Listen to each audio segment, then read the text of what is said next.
Hai guys, yuk belajar IPA kembali bareng Mr. Ervan.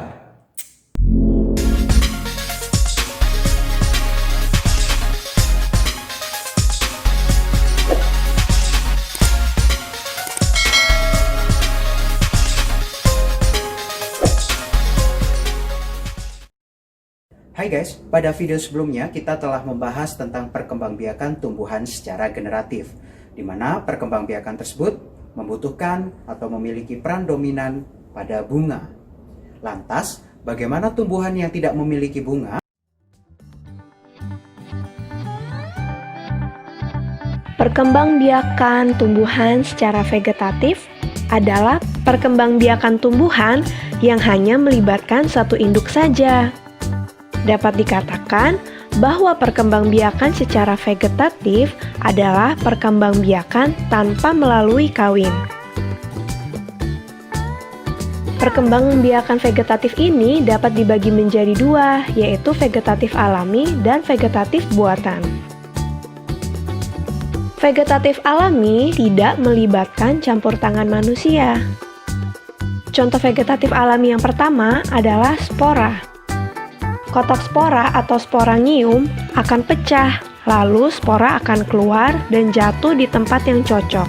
Spora akan tumbuh menjadi tanaman baru. Spora fungsinya mirip dengan biji. Apakah kalian tahu contohnya? Ya, lumut dan pakis. Ini adalah gambar tanaman pakis. Kalau kita lihat lebih dekat, pada daun terdapat sporangium. Apakah kalian pernah melihatnya juga?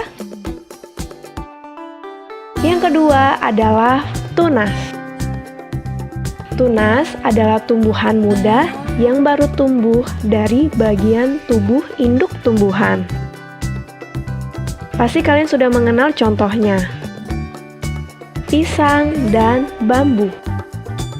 Ini adalah tanaman pisang yang sering kita jumpai. Jadi jangan heran meskipun tanaman pisang tidak dirawat, mereka akan tumbuh subur karena melakukan perkembangbiakan secara vegetatif. Selanjutnya adalah bambu. Lihat tunasnya baru tumbuh. Perkembangan vegetatif dengan umbi ada 3. Umbi batang, umbi lapis, dan umbi akar.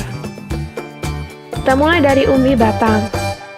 Umbi batang adalah batang yang menggembung dan tumbuh di dalam tanah. Biasanya digunakan tanaman untuk menyimpan cadangan makanan. Kalian pasti sering memakannya. Ya, contohnya adalah kentang dan bengkuang. Ini adalah tanaman kentang.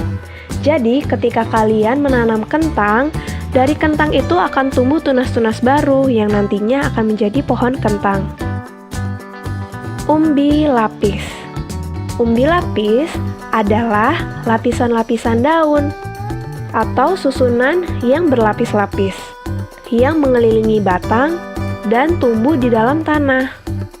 Apakah kalian masih ingat contohnya? Ya, bawang merah dan bombay.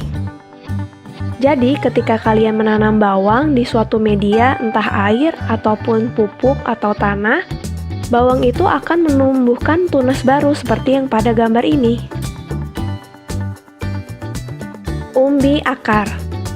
Umbi akar adalah akar yang menggembung, namun tidak beruas-ruas, berisi cadangan makanan. Contohnya, lobak dan wortel. Ini adalah tanaman lobak. Jadi ketika kalian ingin menanam lobak, kalian bisa memotongnya, namun tidak menghilangkan pangkal batangnya. Dan ketika kalian tancapkan ke tanah, lobak itu akan tumbuh kembali menjadi tanaman lobak yang baru. Selanjutnya, akar tinggal. Akar tinggal atau rizom adalah batang yang tumbuh mendatar di bawah permukaan tanah, berbentuk mirip akar, berbuku-buku atau beruas-ruas. Coba kalian perhatikan jari kalian, itu adalah contoh berruas-ruas. Contohnya adalah kunyit, jahe, lengkuas, dan masih banyak lagi. Ketika kita ingin menanam tanaman yang baru, kita bisa memotong sedikit lengkuasnya dan menguburkannya kembali ke dalam tanah. Vegetatif buatan, yaitu melibatkan campur tangan manusia. Contohnya adalah cangkok. yaitu mengusahakan batang tanaman berakar sebelum ditanam ke tanah. Langkahnya adalah mengupas kulit batang, lalu membungkusnya dengan tanah humus sehingga akar dapat tumbuh pada bagian yang dikupas tersebut. Contoh tanaman yang dapat dicangkok adalah apel, mangga, dan nangka. Stek, memotong bagian tumbuhan, kemudian ditanam dan dapat tumbuh menjadi tanaman baru. Contohnya singkong dan mawar.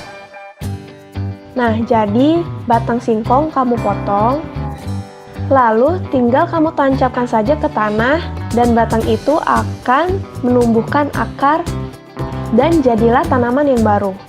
Stek ini bukan hanya stek batang, namun stek daun. Jadi kamu tinggal mencabut daunnya dan menanamkannya ke tanah. Contohnya adalah tanaman cocor bebek.